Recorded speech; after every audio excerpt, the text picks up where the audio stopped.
Hello, and welcome back to Sleeping Gift.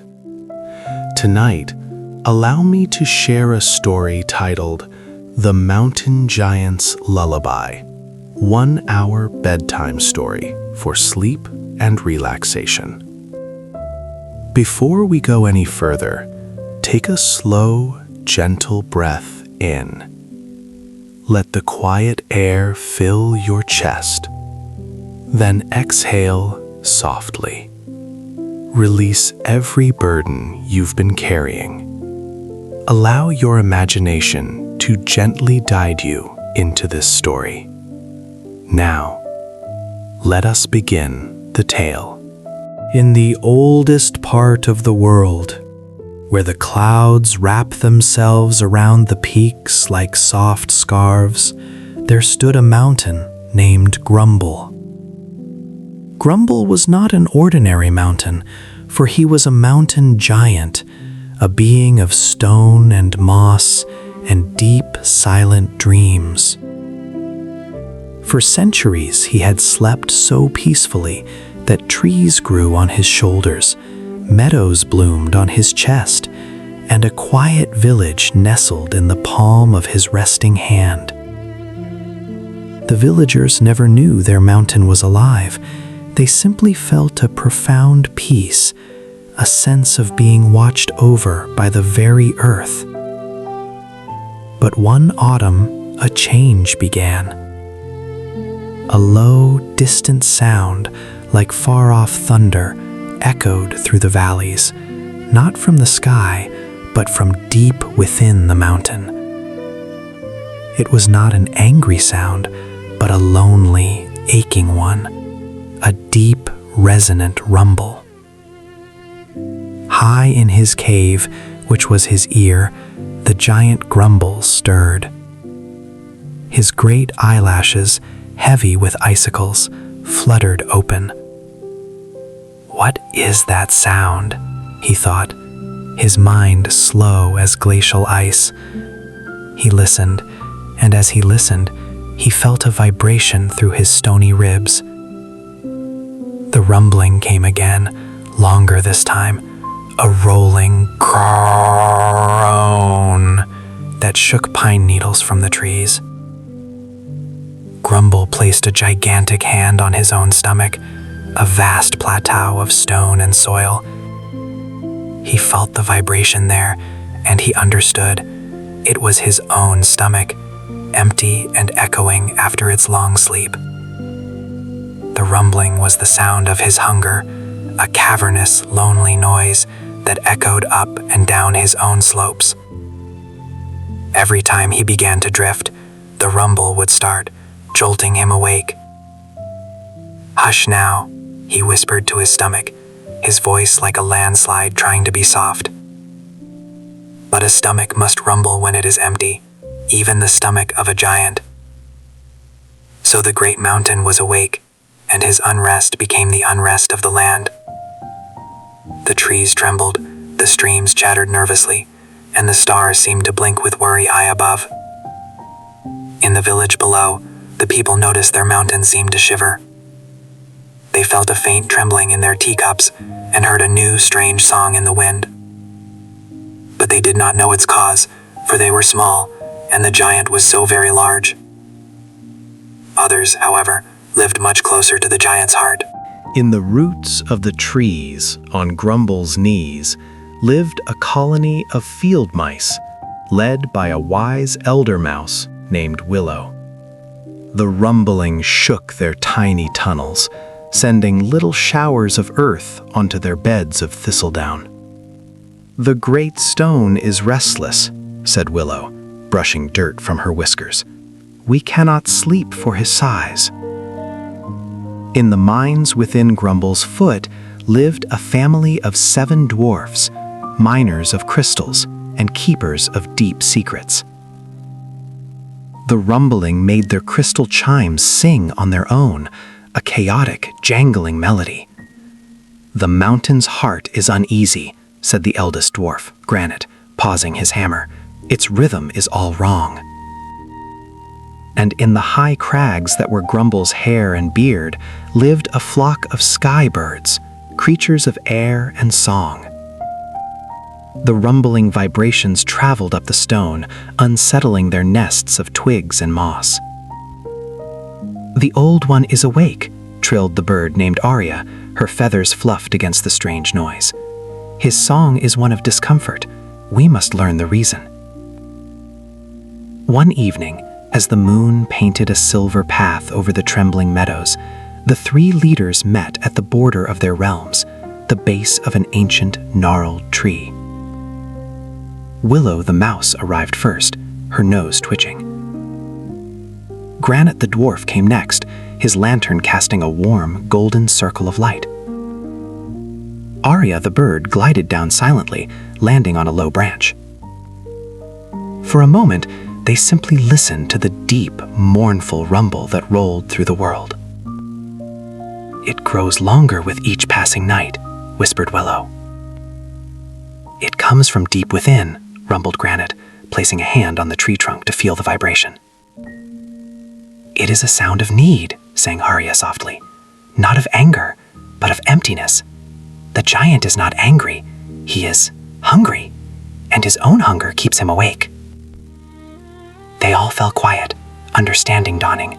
A hungry giant could not sleep. A sleepless giant meant a trembling world. A trembling world meant no rest for anyone. "We must help him sleep," stated Willow, her tiny voice firm. "But how does one help a mountain sleep?" pondered Granite, stroking his long beard. Arya cocked her head. "Every creature sleeps to a song. The wind in the leaves for the trees, the ripple of the stream for the fish, the beat of the earth's own heart for the giant. But his own rumble drowns that heartbeat out." "Then we must give him a new song," said Willow, "a song louder than his hunger, but softer than a whisper." "A lullaby," breathed Granite, his eyes twinkling like the crystals in his mind. "We shall weave it together," Arya declared. "My people will bring the high notes, the melody that brushes against the stars. My people will bring the rhythm, the deep, steady beat that echoes the earth's core," said Granite. "And my people," said Willow, with a determined squeak, "will bring the softness, the quiet brushing notes in between. We will be the shh between the beats." And so, under the worried moon, the alliance of the small was formed. The next day, the work began. High in the crags, Arya called the skybirds to council. They practiced not their daytime songs, which were bright and bold, but their evening songs, the soft, fading calls they used to settle their fledglings. They learned to sing in perfect blended harmony, their voices weaving together like threads of silver mist. Arya taught them to slow their songs, to let each note linger and drift, like a feather on a still pond. Their melody became the tune of twilight, the sound of the first star blinking awake. Deep in the crystal caves, Granite gathered the dwarves. They did not swing their hammers, but instead took up their mining chisels and their deepest, largest crystals. Granite showed them how to tap the crystals with precise, gentle strokes. Each crystal, depending on its size and shape, rang with a different pure note. A deep bong, a clear ding, a resonant dong. They arranged themselves in a circle and found a rhythm as slow and constant as a sleeping heartbeat. Bong, ding, dong, bong, ding, dong. It was the sound of time passing, of the earth's patient pulse. In the soft fields and root tunnels, Willow assembled the mice. They did not sing with voices, for theirs were too faint. Instead, they gathered the softest materials the world offered. On the fourth evening, as the first rumble of the giant's stomach began to echo a low, worried grrr, the creatures gathered on the broad, mossy plateau that was Grumble's chest. The mice arranged themselves in swirling patterns, their bundles of grass and moss at the ready. The dwarfs stood in a half circle, their crystalline instruments held gently. The birds perched in the trees that grew from the giant's shoulders, ready to begin. They waited for a pause in the rumbling. It came, a moment of stillness filled only with the evening wind. Granite gave a slow, solemn nod. The dwarfs began. Bong, ding, dong. The deep, clear notes rang out, steady and calm, cutting through the silence with peaceful authority. The giant on high felt the vibration, not a jarring rumble, but a sweet, ringing tremor. He slowed his restless turning and listened. Then Arya lifted her head. On the next ding, the birds began their melody. It was a wordless, flowing tune, sweet and slightly sad, like memories of a beautiful dream. It curled around the crystal notes, like ivy around an ancient pillar. Grumble felt a warmth in his stony heart. He hadn't heard music since the last ice age. Finally, as the melody rose and fell, Willow twitched her whisker. The mice began their work. Thousands of tiny, soft brushes against moss, stone, and leaf created a blanket of gentle sound, a soothing shh that cradled the melody and the rhythm, softening all the edges. The lullaby was born. Bong, ding, dong, with a silver melody and a cushion of softness. Bong, ding, dong, the tune weaving, the shh comforting. The giant's stomach gave a small answering grumble. The creatures did not stop. They played on, their song a river of peace against the stone of his discomfort. Granite kept the rhythm, slower, even slower, matching the pace of a century passing. Arya's melody tipped lower, became more dreamlike. The mice softened their brushing until it was like the sound of thought. The rumble started again, but weaker, lost in the vastness of the lullaby. Grumble's great eye, like a lake reflecting the moon, slowly began to close. His breathing, which had been short and interrupted, deepened. The mountain itself seemed to sigh, a sigh of relief, of gratitude. For a whole hour he drifted on the edge of sleep, cradled by the song. But the creatures were small, and their energy was not endless. A mouse's arm grew tired, a bird's voice grew hoarse, a dwarf's arm grew heavy. The song, so perfect and powerful, began to falter. First, the brushing softened unevenly. Then, a crystal note was struck a moment late. Finally, the bird melody fractured for just a second.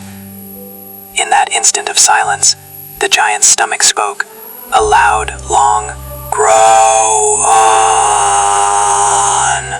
of protest. Grumble's eye flew open. The moment was lost. He was still awake. The creatures gathered again, weary and disappointed, under the gnarled tree. "We were so close," sighed Willow, her tail drooping. "Our strength is not enough for a whole night," said Granite, rubbing his tired arm. "The song is right," Arya insisted. "It touched his soul. I felt it. We lack only endurance." As they pondered, a new sound reached them, the sound of soft footsteps. From the path leading from the village came a young woman named Ilara, known for her kindness and her sharp ears. She had heard the strange, beautiful music from her window and had followed it up the mountain. She saw the gathering of dwarfs, birds, and mice and did not scream or run, for her heart was calm and open. She simply bowed and said, "That was the most beautiful song I have ever heard. Why did it stop?" The creatures, surprised, told her of the giant's hunger and their mission. Ilara listened, her eyes wide with wonder. "So our mountain is alive," she whispered, "and he needs our help to sleep." "The song works," said Granite, "but we are too few to sing it from dusk till dawn."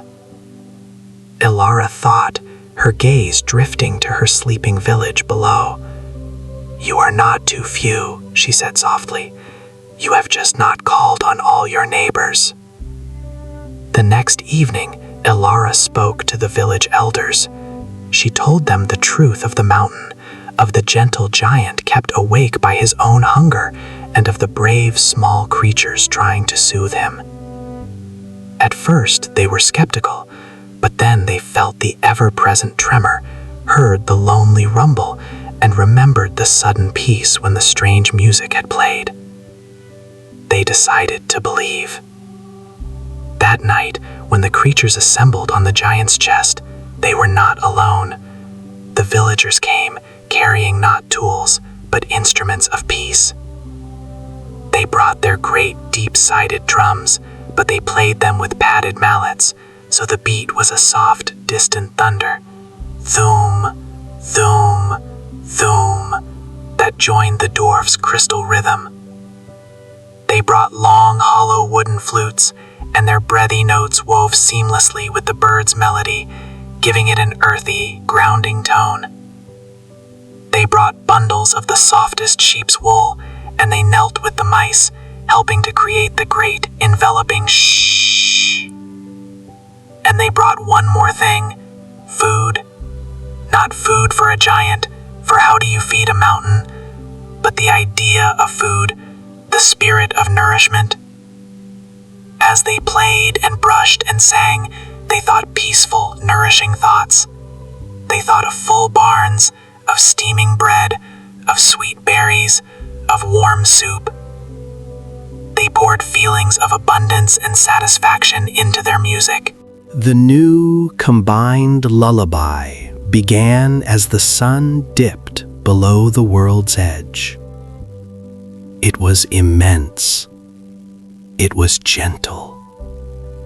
It was as deep as the earth and as light as a dream. The dwarfs' crystals provided the sparkling, timeless structure.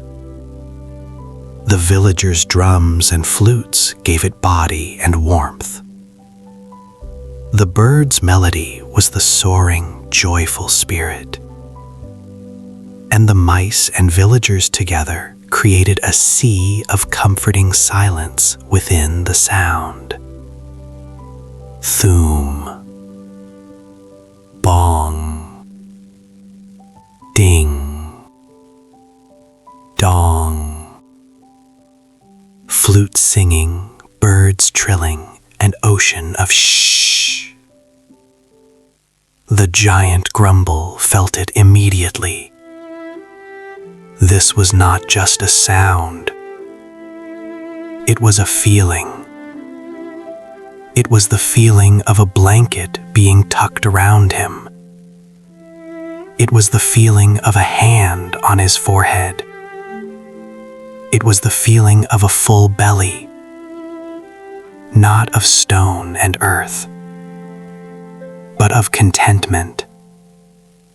His great rumbling started, a low protest from the emptiness. But the lullaby was ready. It did not fight the rumble. It wrapped around it. The deep drums matched the rumble's frequency and softened it, turning it into just another part of the rhythm. The shh-ing sounds smoothed its rough edges. The melody danced over the top of it, telling a story of starry skies and quiet dreams. Grumble's eyelashes fluttered. The rumble faded into a sigh. The creatures and people saw this. They did not cheer. They simply played on, their hearts swelling with hope. They worked in shifts. While some played, others rested, eating quiet meals and sipping water, always ensuring the song never broke, only changed subtly, like the phases of the moon. The night deepened. The moon climbed high, a silver coin watching over them all. The lullaby flowed like a river of honey, slow and sweet, and golden with sound. It became the only sound in the world. The wind stilled to listen. The streams hushed their bubbling. The trees stood motionless, their leaves cupped to catch the music. On his high ledge, the giant Grumble finally let go. His mighty head, crowned with ancient snow, sank deeper into his pillow of clouds. His stony fingers, which had been curled with unrest, relaxed, allowing night-blooming flowers to unfurl in his palm. A profound stillness radiated from his core. The trembling of the land ceased. The final faint rumble from his stomach became a gentle purring hum that harmonized perfectly with the dwarf's crystals. And then, there was only the steady, slow breath of the mountain. In. The lullaby softened to the softest brushing of moss. And out. A single pure crystal note, like a drop of water falling into a still pool. He was asleep. The lullaby did not stop abruptly. It faded, note by note, brushstroke by brushstroke, into the quiet of the night. First, the birds let their last notes dissolve into the air. Then the flutes fell silent. The mice and villagers slowed their brushing until it was no more than a thought. The drums offered one last soft thum that lingered in the chest. Finally, the dwarfs let their crystals ring out one last perfect chord that hung in the stillness until it was absorbed by the starlight. There was silence, a deep, velvety, living silence, the silence of a world at perfect peace. The people and creatures looked at each other, their faces tired but glowing with joy. They had done it. They tiptoed away from the sleeping giant, back to their homes, their hearts full. And Grumble dreamed. He dreamed of roots growing deep and strong. He dreamed of birds nesting in his hair and mice burrowing cozy homes in his mossy coat. He dreamed of the small, warm lights of the village twinkling like grounded stars in his hand. He dreamed of the lullaby, and in his dream he hummed it back, a sound so low and soft that only the worms in the soil could hear it. And they smiled in their own dark, comfortable way. The seasons turned. The mountain slept, and his sleep was healing and kind. The village flourished, safe and secure. the dwarfs found crystals that sang more sweetly than ever before. The birds raised generation after generation of healthy chicks in the perfectly still crags. The mice had the most plentiful harvests of seeds they had ever known. And every night, just as dusk settled, a ritual began. It was not a loud performance, it was a gentle reminder. From every house, a soft flute note would drift from a window. From the caves, a single deep crystal chime would sound. From the trees, a few sleepy birds would offer a brief sweet melody. And in the fields, the mice would brush the grass once or twice, for good measure. Together, these sounds would weave into a brief, perfect snippet of the great lullaby, just a few seconds long. It was a loving whisper to the giant. We are here. All is well. Sleep deep. And Grumble, deep in his dreams, would hear it. A sigh of pure contentment would whisper through the valleys, sounding like a gentle breeze through the pines. His sleep would deepen, and the world would settle into utter perfect peace. For they had learned a great secret. A giant's strength holds up the world, but it is the kindness of the swall that truly gives it rest. And so the mountain slept, and the village slept, and the creatures slept, and all was calm under the watchful, dreaming stars. The lullaby was now part of the mountain, and the mountain was part of the lullaby, forever. So, as you close your eyes tonight, listen very carefully. Past the sound of your own breathing, past the quiet of your room. Can you hear it? A deep, steady thoom, like a distant, friendly heartbeat. A clear, soft ding, like a star twinkling. A gentle shh, like a breeze through a forest. It is the lullaby of the world, woven long ago for a restless giant. It is there for you, too. Let it wrap around you. Let the deep drums slow your thoughts. Let the crystal notes clear your mind. Let the soft shh smooth away the day. You are safe. You are warm. You are listened for. The great mountain dreams, and in his dreaming, he watches over all small, kind creatures. His rest is your rest. His peace is your peace. Let your breath match the slow, steady rhythm of the earth's sleepy pulse. In and out. Deeper now. Slower now. The melody is drifting around you, a blanket made of moonlight and moss. Your eyelids are heavy, like stones smoothed by a gentle river. Every muscle softening, like butter warmed by the sun. The lullaby is inside you now, humming in your veins, slower than a heartbeat. The world is quiet. The giant is asleep.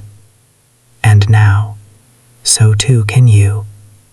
Drift, drift, drift into the deepest, softest, most peaceful sleep.